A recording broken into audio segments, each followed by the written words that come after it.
Bonjour. Vous apprenez le français et vous aimeriez avoir une prononciation plus naturelle? Oui?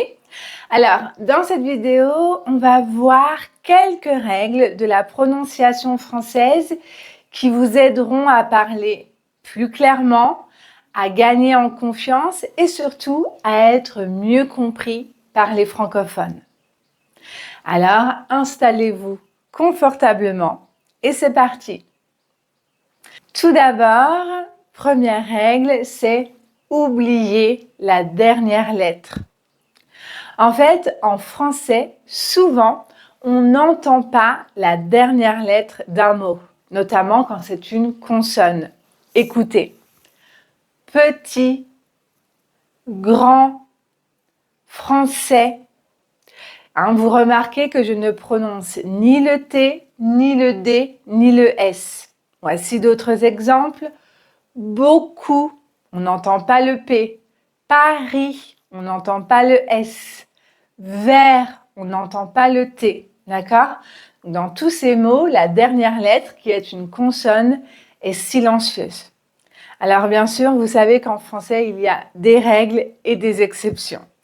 Mais il y a une astuce qui peut vous permettre de retenir quand prononcer les dernières lettres ou pas, notamment quand les mots se terminent par C, F, R et L, comme avec, chef, hiver, Noël. Ici, on doit prononcer ces dernières lettres parce que c'est ces 4 dernières lettres qu'on prononce en général. Bien sûr, il y a des exceptions. Donc, retenez surtout que dans la majorité des cas, la dernière lettre, quand c'est une consonne, ne se prononce pas. Ensuite, les voyelles nasales. Donc ça, c'est vraiment une spécificité de la langue française. Et en fait, pour les voyelles nasales, on produit seulement un son. C'est-à-dire qu'on ne dit pas français, mais français. Et donc, je vous recommande de prononcer le ne pour sentir où ça se passe, d'accord, la voyelle nasale. Et en fait, pour la voyelle nasale, l'air, va passer par la bouche et par le nez en même temps. Par exemple, en, je vais prononcer un A et en même temps, je vais sentir le ne ici. En. Français, ban. Ensuite, on a le on. Je vais prononcer un O et je vais aller chercher la sensation du ne.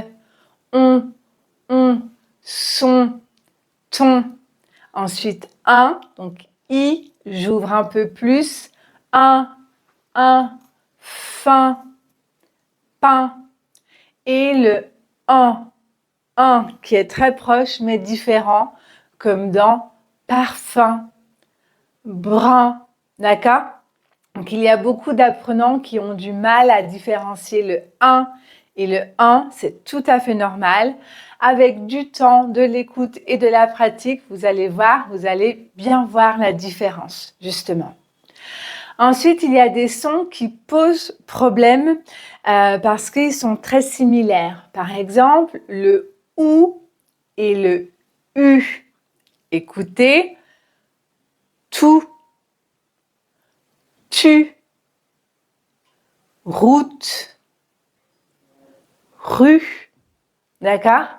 Donc pour faire le U, on va prononcer un I, et ensuite on va ramener les lèvres vers l'avant.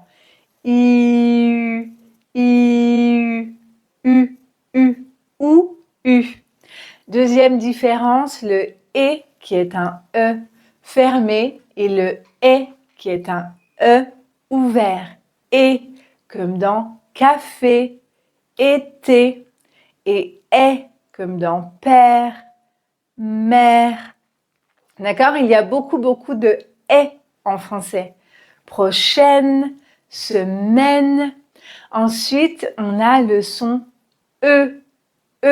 Donc là, vous allez faire E. Vous voyez, il y a le E qui arrive. Donc, vous pouvez vraiment pratiquer comme ça. Peu, de. Ensuite, en français parlé, souvent, vous l'avez peut-être remarqué, mais on supprime le E. C'est-à-dire qu'on ne dit pas « je ne sais pas », mais on va dire « je sais pas »,« je sais pas ». C'est pas très joli, mais c'est la manière la plus courante de parler, d'accord? Je peux pas, je peux pas.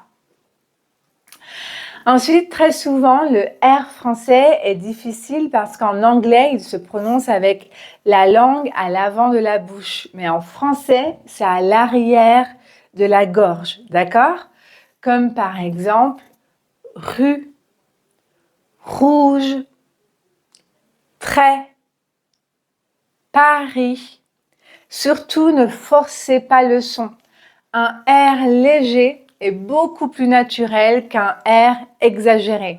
D'accord? Si vous dites Paris, ce n'est vraiment pas joli. Paris, Paris. Et enfin, pour terminer, parlons du rythme.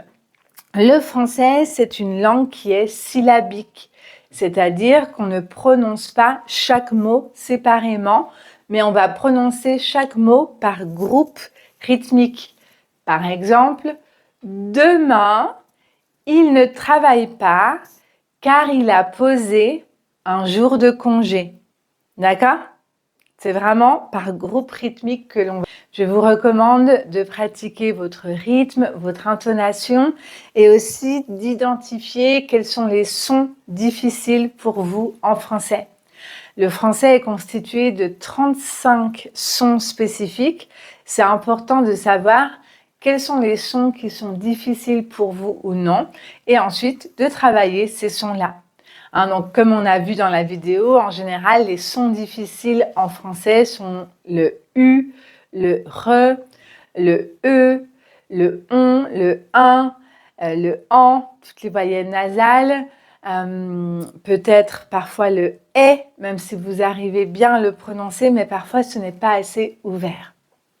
Super, si vous souhaitez continuer votre apprentissage du français avec moi, je vous recommande cette vidéo juste ici et n'oubliez pas de vous abonner. Salut, à très vite!